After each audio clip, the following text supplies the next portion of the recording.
आप मूर्ख हो अबू आजमी साहब, और आपके जैसे लोगों की वजह से हम मुसलमान लगातार इस मुल्क में बदनाम हो रहे हैं, और मुझ जैसा मुसलमान ये कतई नहीं हो। भैया यही एक दुर्भाग्य है हम मुसलमानों का। हम राजनीतिक दलों की कठपुतली है, वो आपके बच्चों को गलत में लेके जाएंगे। नमस्कार। आज हमारे बीच भाजपा अल्पसंख्यक मोर्चा के राष्ट्रीय कार्य समिति के सदस्य, पूर्व महानगर मंत्री, अल्पसंख्यक मोर्चा के प्रदेश महामंत्री के पद पर हमारे फैसल जी रहे हैं। आइए मिलते हैं फैसल जी से और जानते हैं भाजपा पे आने का कारण इन्हीं की जुबानी।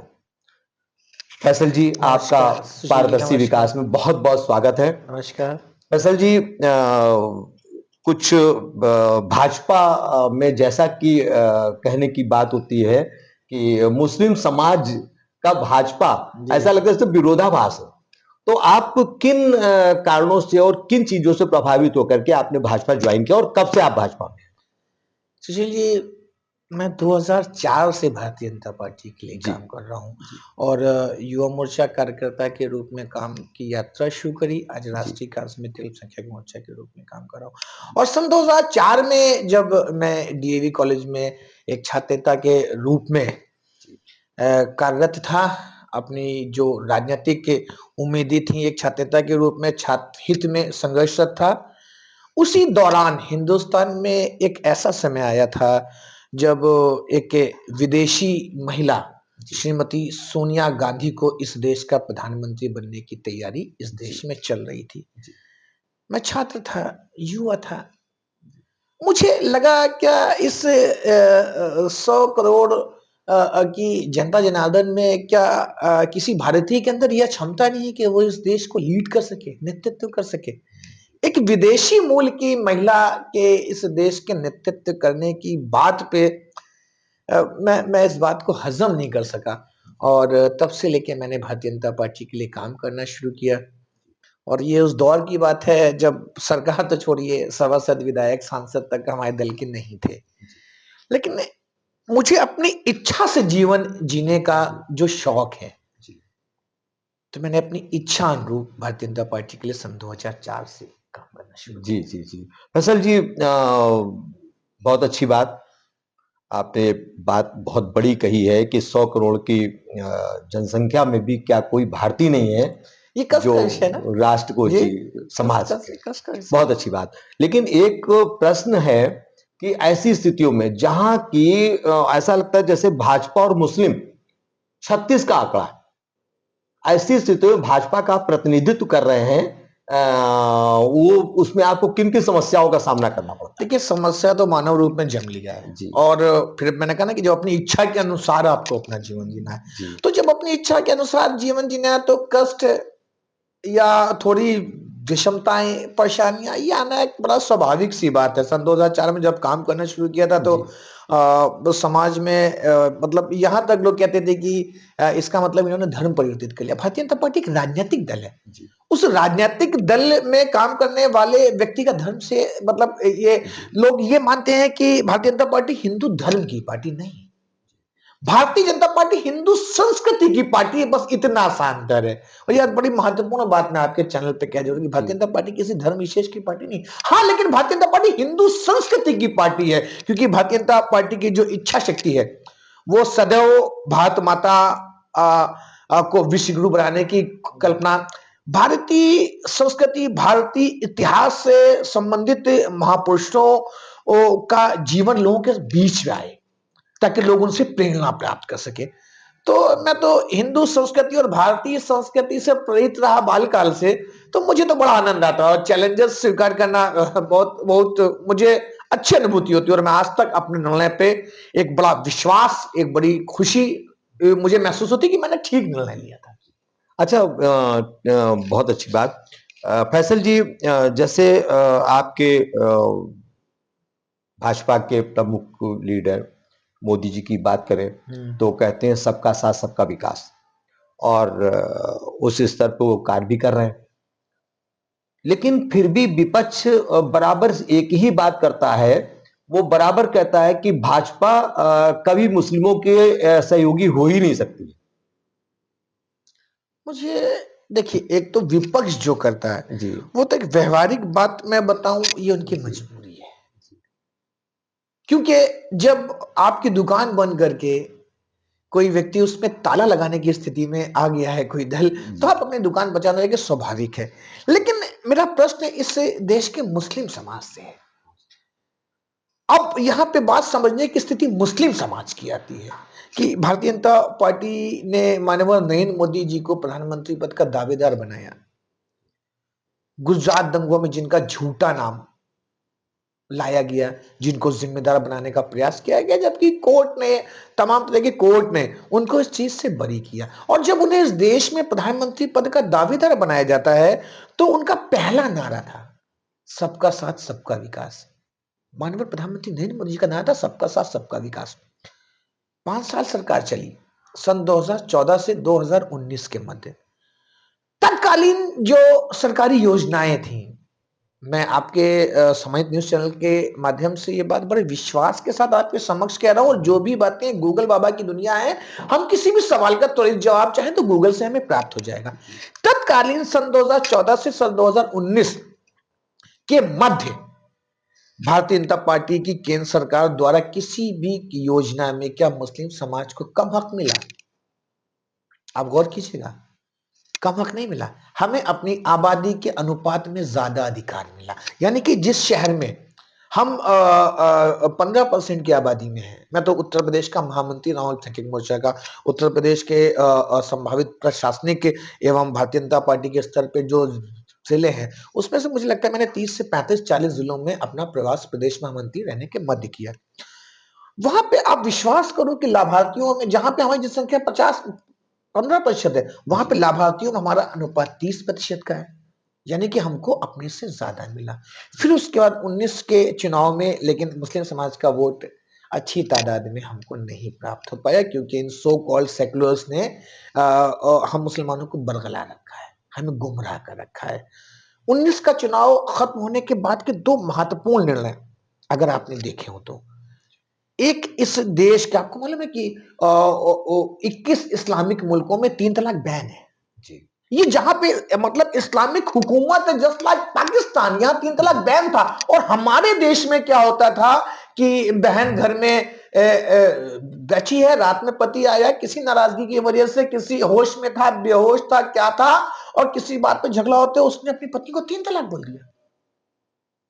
और उस विवाहिता महिला की स्थिति, वो मेरी बहन हो सकती है, वो आपकी बहन हो सकती है, वो समाज में किसी व्यक्ति की बहन बेटी हो सकती है, और उसके साथ जब अनैतिक चीज होती है तो इसको रोकने के लिए इस देश में 70 साल की सरकारों ने क्यों नहीं सोचा कि इस देश में मुस्लिम समाज की बहनों के साथ गलत हो रहा है। अच्छा, जैसे अभी आपने बोला ये 3 तलाक बैन करने की जी, चिंता अगर माननीय नरेंद्र मोदी जी ने की, तो इसका मतलब नरेंद्र मोदी जी की निगाह में हमारी बहनें भी उनकी बहन की तरह हैं, हमारी बेटियां भी उनकी बेटियों की तरह, और उन्हें इस दर्द का एहसास हुआ। और फिर उसके बाद अगर लोग इल्जाम उठाना चाहते हैं, लोग अगर देखना चाहते हैं कि भारतीय जनता पार्टी मुस्लिम समाज, हाँ, भारतीय जनता पार्टी मुस्लिम समाज का तुष्टीकरण नहीं करती। तुष्टीकरण का अर्थ क्या था कि आप याद करो ना, आप सन 2017 से पहले उत्तर प्रदेश में याद करो, मैं तो छात्र नेता के रूप में एक दौर से इस शहर में लगातार सक्रिय रहा करता हूँ, लोगों को, चीजों को देखता रहा करता हूँ। मुस्लिम समाज के बच्चों से अगर कोई गलती हो गई और पुलिस उनको उठा के लेके गई, तो समाजवादी पार्टी के मोहल्ला छाप नेता थाने चौकी पहुंचते थे और उन्हें छुड़ा के ले आते थे। उनकी हिम्मत बढ़ती थी। आज मुझे बड़ा गर्व होता है, सन 2014 के बाद से केंद्रीय स्तर की योजनाओं के अंतर्गत सन 2017 से उत्तर प्रदेश में कानून व्यवस्था की अच्छी स्थिति आने के बाद आज मुस्लिम समाज के बच्चे पढ़ने पे जोर दे रहे हैं। आज हमारी कौम की बेटियां पढ़ रही हैं। आप कुछ ना हो, आप चाहे इसे अल्लाह का शुक्र ही मान के इस बात को आप देखो कि सन 2014 जब से केंद्र में माननीय नरेंद्र मोदी जी की सरकार आई है, उससे पूर्व में आईएएस और आईपीएस जब सेलेक्ट होते थे, तो उसमें मुसलमानों की परसेंटेज क्या थी और आज क्या है? सिर्फ नियत का फेर है। जब विकास होता है ना, और देखिए भारतीय जनता पार्टी इस देश के सर्वांगीण विकास पे बात करती है। मैं ऐसे भारतीय जनता पार्टी के लिए 21 वर्षों से थोड़ी आंख बंद करके काम कर रहा हूं। क्या आप ये मानेंगे कि मुस्लिम समाज का अहित अगर भारतीय जनता पार्टी कर रही है और हम सब लोग भारतीय जनता पार्टी के लिए काम कर रहे हैं? ऐसा नहीं है। मेरी निगाह में भारतीय जनता पार्टी मुस्लिम समाज का हित कर रही है, क्योंकि चाहे राष्ट्रीय स्वयंसेवक संघ हो या भारतीय जनता पार्टी, हम देश के सर्वांगीण विकास की चिंता करते हैं। और देश, किसी भी देश का सर्वांगीण विकास इन्हें 20% सबसे पिछड़े समाज के विकास के बिना क्या संभव है? क्या जिस्म का एक हिस्सा गल रहा हो और पूरे हिस्से को अगर आप विकसित बताएंगे तो क्या ये संभव है? ये सुशील जी संभव नहीं है। तो भारतीय जनता पार्टी सदैव, चाहे केंद्र सरकार की कोई भी योजना हो, चाहे प्रदेश सरकार की कोई भी योजना हो, इन योजनाओं में भारतीय जनता पार्टी सरकारों ने मुस्लिम समाज को उनकी आबादी से अधिक, क्योंकि एक बात मैं सुशील जी आप जरा गौर कीजिएगा, सन 2014 से पहले इस देश में लगातार जो कांग्रेस की सरकार रही, तो कांग्रेस की सरकार ने ही एक सच्चर कमेटी का गठन किया, जिस सच्चर कमेटी के माध्यम से ये जानकारी देश की सरकार करना चाहती है कि इस देश में मुसलमानों की वास्तविक स्थिति क्या है। सच्चर कमेटी की रिपोर्ट प्रस्तुत हुई और सच्चर कमेटी की रिपोर्ट में इस देश के मुसलमानों की बदहाली दलितों से बदतर थी। अगर हम शैक्षिक स्तर पे, अगर हम सरकारी नौकरियों के स्तर पे, अगर हम चिकित्सीय सुविधाओं के स्तर पे, अगर हम औसत आमदनी के स्तर पे अगर हम देखें तो हम सबसे पीछे थे। ये क्यों? अगर आप हितैषी थे, अगर अगर अगर मुस्लिम समाज के अगर अल्पसंख्यकों के आप हितैषी से, तत्कालीन वो सरकारें जो 70 वर्षों तक इस देश में रही, तो उन्हीं के सामने ये बदहाली जो मुसलमानों की दिख रही थी, तो उनको शर्मिंदगी होनी चाहिए ना, उन्हें सोचना चाहिए ना कि उन्होंने इस मुल्क के मुसलमानों के साथ किया, लेकिन कतई कोई इस चीज की फिक्र नहीं करी उन्होंने। और आज उल्टा भारतीय जनता पार्टी पे इल्जाम लगाते हैं कि भारतीय जनता पार्टी किसी धर्म विशेष का नुकसान कर रही है। ये सिर्फ एक कोरी बयानबाजी जैसे कहा जाता है, जैसे कहते हैं ना कि आपको किसी का वोट प्राप्त करना, अगर मुझे आपका सहयोग प्राप्त करना, तो मैं एक तुष्टिगण के अंतर्गत पहले आपको बेचारा सिद्ध करूंगा। क्यों क्यों सिद्ध करते हो मुझे बेचारा? अगर वास्तविक की अगर हम बात करें तो हम अल्पसंख्यक की श्रेणी से ऊपर चले गए यार। हम 20% की आबादी इस देश की, आप अल्पसंख्यक का झुंझुना हमें पकड़ा के आप हमको बेचारा बनाते हो। क्यों ऐसा किया जाता है इस मुल्क में मुसलमानों के साथ? हमें किसी बेचारगी की क्या आवश्यकता नहीं है। भारतीय जनता पार्टी ने एक समानता के अधिकार के अंतर्गत मुसलमानों को इस देश में व्यवहार मुसलमानों के साथ एक समानता के अधिकार के साथ हो रहा है। जिस प्रकार का व्यवहार और जिस प्रकार की योजनाओं का लाभ बहुसंख्यक समाज को मिल रहा है, वही इस देश में अल्पसंख्यक समाज को। अच्छा, जैसे कि बात करें, जैसे आपने कहा, तो उसके अनुसार जैसे विपक्ष के राहुल गांधी जी ले लें या अखिलेश जी को ले लें, और साथ में मुस्लिम नेताओं की भी बात करें तो इसका मतलब ये मुसलमानों को गुमराह कर रहे हैं। जैसे अभी एक कल का एक बयान है, एक मौलाना जी ने मोहम्मद शमी के लिए बोला है कि इन्होंने अपना रोजा तोड़ करके गुनाह किया है।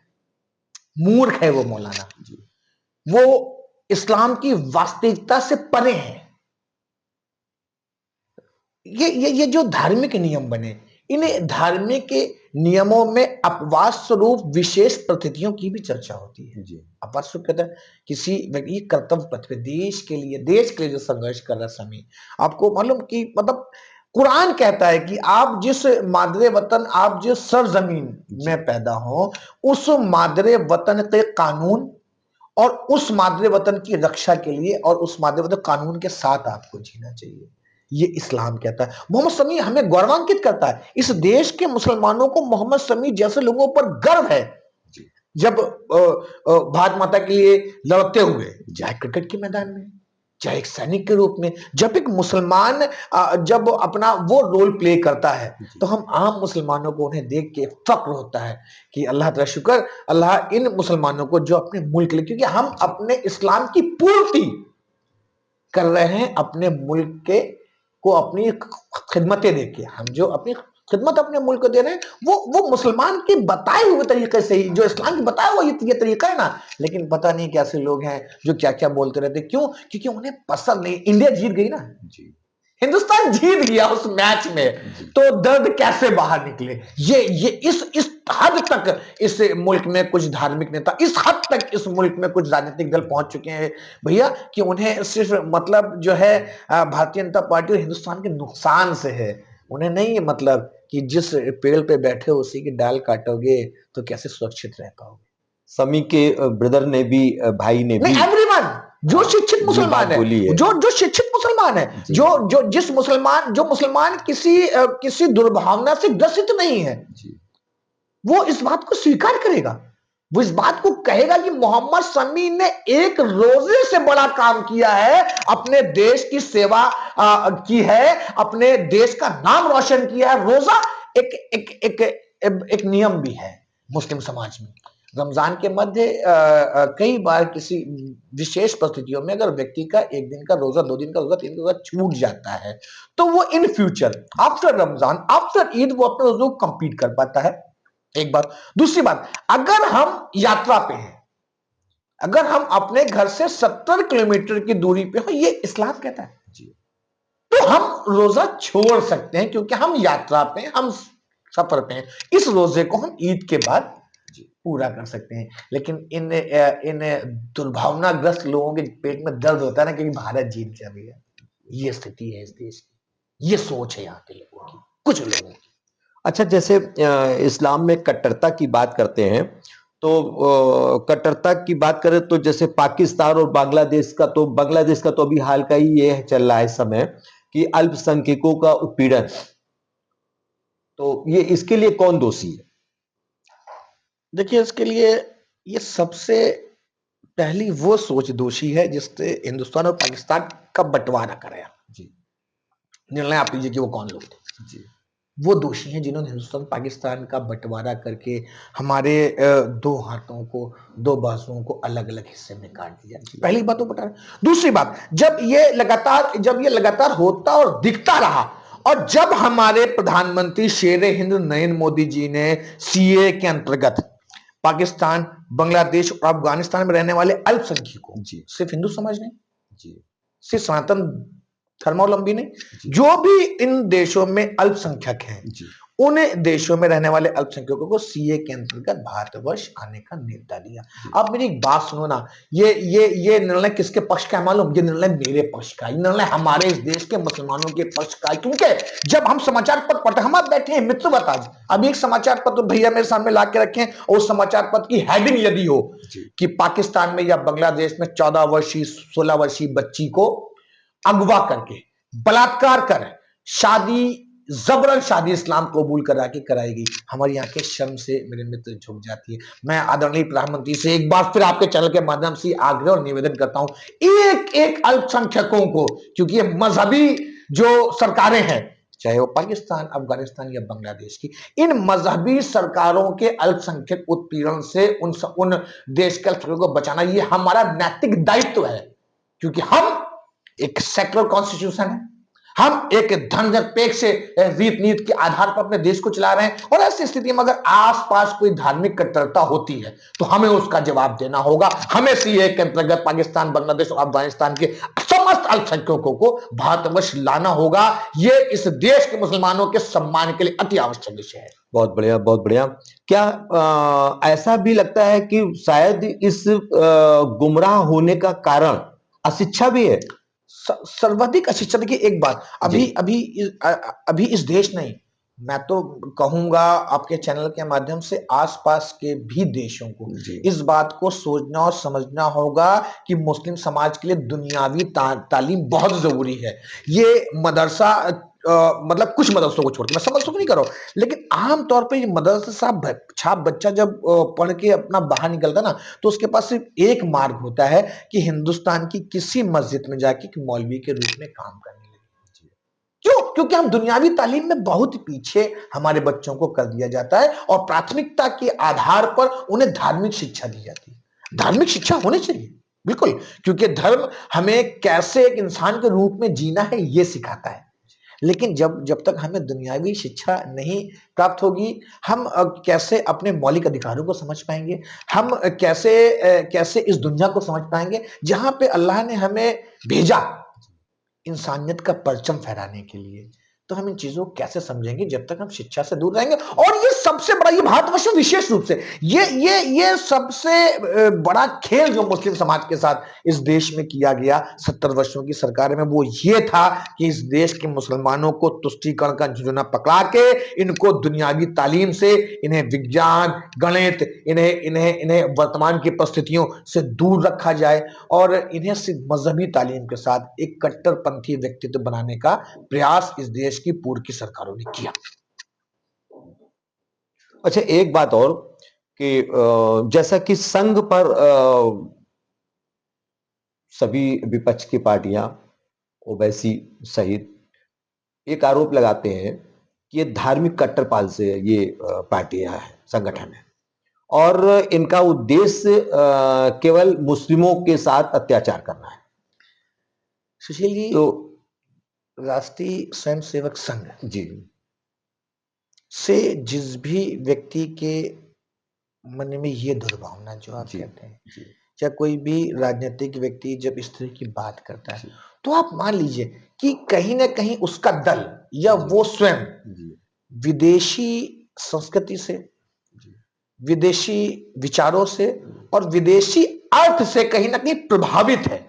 तभी वो राष्ट्रीय स्वयंसेवक संघ जैसे गैर राजनीतिक संगठन का विरोध करते हैं। आपको आज मालूम है, आज मुझे लगता है एवरेज 5000 पूर्णकालिक कार्यकर्ता राष्ट्रीय स्वयंसेवक का प्रचारक के रूप में इस देश के उत्थान, इस संस्कृति के उत्थान, इस देश की सुरक्षा, इस देश के सामाजिक ताने बाने में जो भारतीय संस्कृति को पिछड़ने की एक स्थिति आ गई थी कांग्रेस पार्टी के समय से, या मैं तो कहूं कि ये कांग्रेस पार्टी से क्यों शुरू, फिर हम इसको शुरू करेंगे मुगलों के समय से, अंग्रेजों के समय से, और फिर उसका भारतीय अंग्रेज, यानी कि जो अंग्रेजों से प्रभावित लोग ऐसे देश में सत्ता पे केंद्रित रहे, उन लोगों से, उन लोगों के मन में ये भावना कभी नहीं रही कि इस देश की संस्कृति, इस देश की संस्कृति का औचित्य समझ रहे हो। आज लोग मुझसे विज्ञान की बातें करते हैं, तो मैंने तो बालकाल में जो पढ़ा, तो अब मतलब मुझे बड़ा फक्र होता, बड़ा गर्व का विषय। हम भारतीय संस्कृति को अगर पढ़ें तो भारतीय संस्कृति में आपको विज्ञान, भारतीय संस्कृति में आपको दर्शन, भारतीय संस्कृति में आपको एक मनुष्य के रूप में तमाम वो चीजें जिससे आप एक अच्छा जीवन जी सकते हैं, वो आपको प्राप्त होती हैं। लेकिन इसको दुनिया के सामने कौन लाएगा? आप ये देखो ना, सन 1925 में राष्ट्रीय स्वयंसेवक संघ का जन्म हुआ इस देश की जो वास्तविक स्वरूप को बचाने के लिए, क्योंकि जो हमारी संस्कृति है वो हिंदू है। हिंदू से इसको आप किसी धर्म विशेष से मत जोड़िए, ये तो एक भौगोलिक स्थिति ना, भौगोलिक जी, सिंधु घाटी के इस पार, ऐसे कहते हैं ना, यहीं से हिंदू शब्द की उत्पत्ति हुई ना, तो वी आर ऑल्सो हिंदू ना, हम भी तो हिंदू हैं। अगर आप हिंदू तो मैं भी तो हिंदू हूं। धर्म आपका सनातन है, धर्म मेरा इस्लाम है, लेकिन संस्कृति हमारी आपकी मिलीजुली है, संस्कृति हमारी आपकी हिंदू है। तो ऐसे समय में यदि राष्ट्रीय स्वयंसेवक संघ हिंदू समाज, हिंदू संस्कृति और इस देश के उत्थान और विकास के लिए अगर चिंता करता है, तो इनके पेट में दर्द क्यों होता है? कि इनको मना किया किसी ने? आप क्यों आतंकवादी बनाते हो? आप भी प्रचारक बनाना राष्ट्रीय स्वयंसेवक संघ की तरह, लेकिन आप बनाओगे बम ब्लास्ट करने वाले आतंकवादी, वो आपके समाज, आपके देश का कभी विकास नहीं कर सकते। वो आपके बच्चों को गर्त में लेके जाएंगे। क्या हुआ अभी आप देख रहे हो, इजराइल और गाजा के बीच की स्थितियां, विश्व के मुसलमान को कहां लेके, हम कितने सौभाग्यशाली हैं कि एक मुस्लिम के रूप में हमारा जन्म भारतवर्ष में हुआ जी, और विश्व के सबसे सहिष्णु समाज के मध्य हमको जीने का अवसर प्राप्त किया। तो मैं तो अल्लाह का शुक्रगुजार हूं कि अल्लाह ने मुझे भारतवर्ष में पैदा करके इस सहिष्णु हिंदू संस्कृति के मध्य अपना जीवन और अपने बच्चे, अपने परिवार का जीवन, मेरी संतति भारतवर्ष में अगर जन्मी और उसको भारतवर्ष में रहने का मौका मिला, तो ये मेरे लिए बड़े गर्व की बात है ना, मेरे बड़ी प्रसन्नता का विषय। अच्छा, बहुत अच्छी बात आपने बताई है। जब एक ही बाग के दोनों फूल हैं, तो ऐसी स्थिति में उस बाग पर, यानी दूसरे शब्दों में कहें तो भाजपा से ये जो मुस्लिम दूरी का क्या कारण है? ये क्या, देखिए अब मैं आपको एक जी, चीज, आप इस अगर पे आप कुछ बताएं। आप अगर गौर करो आप, जी भारतीय जनता पार्टी जी सन 1980 में जी मुंबई अधिवेशन में भारतीय जनता पार्टी का निर्माण हुआ, ठीक। जी कौन कौन लोग थे उसमें? पंडित अटल बिहारी वाजपेयी जी, जी एल के अडवाणी जी, मुरली मनोहर जोशी जी, और चौथा जो सबसे मजबूत नाम रहा, जी जो भारतीय जनता पार्टी के संस्थापक महामंत्री के रूप में सिकंदर बख्श साहब जैसे मजबूत लीडर ने, भारतीय जनता पार्टी का जब निर्माण हुआ तो इन्हीं चार प्रमुख लोगों में चौथा नाम सिकंदर बख्श साहब था। सिकंदर बख्श साहब वाज अ मुस्लिम। तो मुस्लिम समाज में तो गर्व से अपनी पार्टी कार्यालय में बैठ के कहता हूं कि आज भारतीय जनता पार्टी में 25% के शेयर होल्डर हम हैं, बिकॉज ऑफ उन चार प्रमुख लोगों में एक व्यक्ति मुस्लिम समाज से था। तो ये कैसे हो सकता है? ये कौन कहते हैं कि मुस्लिम समाज की विरोध की भावना को लेकर भारतीय जनता पार्टी में, हाँ, हम तुष्टीकरण नहीं करना चाहते। हाँ, हमें अगर भारतवर्ष के भविष्य को और उज्जवल करना है, अगर भारतवर्ष में प्रत्येक वर्ग, प्रत्येक धर्म, प्रत्येक समाज के व्यक्ति का विकास और उत्थान चाहना है, तो हमें राष्ट्रवादिता के अंतर्गत एक दूसरे का, आज मेरे आपके बीच में कॉमन क्या है? आज मेरे आपके बीच में कॉमन ये कि हम भारतीय हैं। आपका धर्म आप पूजा करते हैं, मैं भी नमाज पढ़ के आ रहा हूं, लेकिन हमारे बीच कॉमन क्या है? हमारा देश, हमारा राष्ट्र, जो हमको एक धागे में पिरो के एक माला के रूप में भारत माता के चरणों को समर्पित करता है। तो इस पे हमें गर्व होना चाहिए ना। और हम दुनिया में सरतन से जुदा के नारे अगर लगाएंगे और पुलिस की लाठी खाएंगे, तो इसके लिए भारतीय जनता पार्टी की सरकार या की सरकार को हम दोषी मानेंगे, तो ये तो सरासर एक मजाक की बात है ना भैया। अच्छा भैया, एक चीज और फैसल जी, भगवान राम और कृष्ण जो इस राष्ट्र की धुरी है, इस पर आप क्या कहना चाहेंगे? देखिए, हम सब भारतवर्ष का प्राचीनतम इतिहास पढ़ के बड़े हुए लोग हैं, और हम सब प्राइमरी विद्यालयों में भी इस चीज को पढ़ा कि सबसे अच्छा पुत्र अगर इस देश के इतिहास में कहा जाता है तो मर्यादा पुरुषोत्तम श्री राम। सबसे अच्छा पति अगर इस देश के इतिहास में कहा जाता है तो मर्यादा पुरुषोत्तम श्री राम। सबसे अच्छा मित्र अगर इस देश के इतिहास में कहा जाता है तो मर्यादा पुरुषोत्तम श्री राम। सबसे अच्छा भाई अगर इस देश के इतिहास में कहा जाता है तो मर्यादा पुरुषोत्तम श्री राम। सबसे अच्छा राजा अगर इस देश की संस्कृति और इतिहास में कहा जाता है तो मर्यादा पुरुषोत्तम श्री राम। तो ऐसे मर्यादा पुरुषोत्तम श्री राम के चरित्र को पढ़ने का हमें अवसर प्राप्त हुआ ना। कृष्ण जिसने गीता के माध्यम से एक बड़ा संदेश जो विश्व को दिया, क्योंकि आप एक बात मानो, ये जितने भी महापुरुष हैं, जितने भी वो लोग जिनको हम भगवान का अवतार या भगवान का दूत मानते हैं, ये क्या किसी व्यक्ति, किसी धर्म से बंधे लोग हैं क्या? और ये अगर बंधे हैं तो मैं इस्लाम के ज्ञाताओं से आज ये बात पूछना चाहता हूं कि इस्लाम में अगर 1,24,000 नबियों का, यानी कि भगवान जो अल्लाह के दूत है उनका अगर जिक्र है, तो वो जिक्र क्या ये है कि वो 1,24,000 नबी जो है वो सऊदी अरेबिया में हुए थे पैदा? ऐसा तो नहीं है ना। तो मैं तो सुशील भैया, मैं तो पूछता हूं श्री राम को और श्री कृष्ण को, उन 1,24,000 जो संदेश वाहक प्रभु के हम सबको प्राप्त हुए, मैं तो उनमें से एक मानता हूं, जिन्होंने इंसानियत का, जिन्होंने कर्तव्य निष्ठा का, जिन्होंने प्रेम का एक संदेश इस विश्व में दिया। तो मैं तो मर्यादा पुरुषोत्तम श्री राम और श्री कृष्ण को वो मानता हूं। हाँ, सनातन धर्म को मानने वाले उन्हें ईश्वर का रूप मानते हैं, लेकिन मेरी निगाह में वो मर्यादा पुरुषोत्तम है।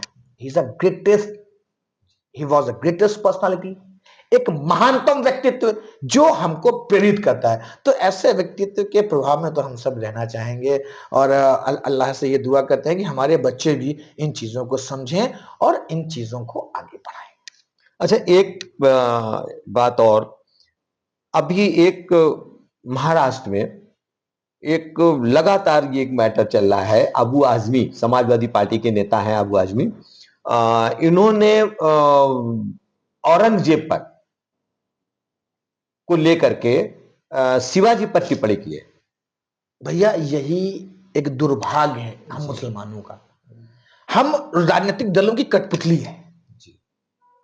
समाजवादी पार्टी के नेता अबू आजमी साहब, आपके लिए औरंगजेब ईमानदार होगा, आपके लिए औरंगजेब अच्छा शासक होगा, लेकिन इस देश के प्रत्येक नागरिक, प्रत्येक का मतलब आप समझ रहे हो ना, उसमें हिंदू मुसलमान सिख ईसाई, मैं सबकी बात कर रहा हूं, इस देश के प्रत्येक नागरिक के लिए औरंगजेब एक विलन था। विलन का आप जानते हो अबू आजमी साहब? अबू आजमी साहब, आप इस बात को समझो कि जिसने इस देश की संस्कृति को तोड़ने का काम किया, जिसने हजारों मंदिरों को नेस्तो नाबूद करने का काम किया, जिसने लोगों का धर्म परिवर्तन करना चाहा, जिसने मतलब सिख धर्म का तो निर्माण इसीलिए हुआ ना, उसके आतंक से इस देश को बचाने के लिए, और आप कहते हो ही वॉज अ हीरो।